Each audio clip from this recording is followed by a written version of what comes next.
राज्यामध्ये आपण एकत्रित सत्तेवर आहोत त्यावेळेला मोडताना ते आम्ही मोडलं असं आमच्याकडून होतं. आम्ही शेवटपर्यंत म्हणत राहू की आम्हाला महायुती म्हणूनच लढवायचं आहे आणि ती माझी भूमिका सुद्धा असते.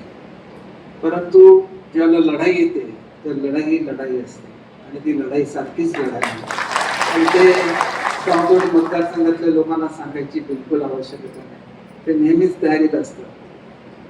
तुम्ही आला बरोबर तर तुमच्यासह, तुम्ही नाही असाल तर तुमच्या शिवाय आम्ही निवडणुका लढवू शकतो, निवडणुका जिंकू शकतो. परंतु अशी भूमिका घेऊन कुठल्याही युतीमध्ये मिठाचा खडा मला स्वतःला टाकायचा नाही. माझी आज सुद्धा भूमिका आहे. मी सामंत साहेबांना सांगितलं, मी स्वतः मुख्यमंत्री महोदयांना भेटलेलो होतो. मुख्यमंत्री महोदयांनी सुद्धा मला सांगितलं होतं की आघाडी करूनच म्हणजे आपण युती करूनच इलेक्शन लढवायचे आहे.